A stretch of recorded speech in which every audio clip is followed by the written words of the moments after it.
Happy New Year, everybody! It is a beautiful day here in southeast Missouri where I live, and today I want to get talking about a little something that's been on my mind. Gonna go to verse, if you were in Bibles, follow me to Matthew chapter 21, 22, and 23. Now this is Jesus. Here's some of them. I'm sorry for the tempo video. I'm not really experienced on the phone, but Jesus is preaching his infamous Sermon on the Mount. And in Matthew chapter 7, verses 21 through 23, he says, "Not everyone who says to me, 'Lord, Lord,' will enter the kingdom of heaven, but he who does the will of my Father in heaven. Many will say to me in that day, 'Lord, Lord, have we not prophesied in your name, cast out demons in your name, and done many wonders in your name?' And then I will declare to them, 'I never knew you. Depart from me, you who practice lawlessness.'" Now, don't get me wrong, I know for a fact there are good, godly Christian men and women in this world. There are also there are people out there who, hey, they say they follow God, and their actions, what they do, pretty much proves otherwise. I mean, you're either a Christian or you're not.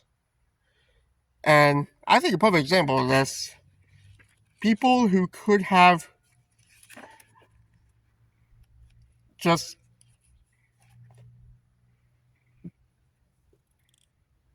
chose to follow God instead of doing what everybody else was doing, there are two examples of that in the book of Daniel. We got the story of Shadrach, Meshach, and Abednego, who, Daniel's friends, who they refused to bow down to an idol that King Nebuchadnezzar had made, got tossed into a fiery furnace. But God protected them from the flames, and they walked out unharmed. And then, of course, later in the book of Daniel, we have the story when Daniel got thrown into a den of lions for refusing to obey the king's orders.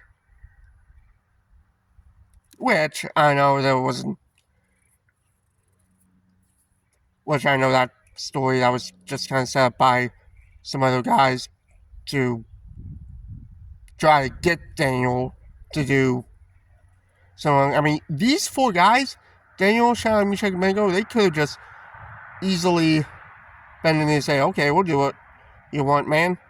But no, they choose to stay faithful to God. They choose to love God, put him first, and say, "We're not doing that. We're not worshiping what you want us to." And these are four people who were taken away from their homeland with thousands and thousands of other Israelites because they choose to not follow God. And hey, shortly after the events of the book of Daniel, we read in, I believe, Daniel chapter... Now, shortly after the book of Daniel, the Israelites were allowed to return home, to their homeland. Beautiful thing. Matthew 6:33, another part of the Sermon on the Mount, says, "Seek first the kingdom of God and his righteousness, and all these things shall be added to you." Now, I know some say that could be like prosperity gospel stuff. That's not prosperity gospel. But seek first God's kingdom, and he will reward you spiritually. I honestly do believe that. You can't imagine what's going to happen Folks, I hope you enjoyed this video, and I'll see you for the next one.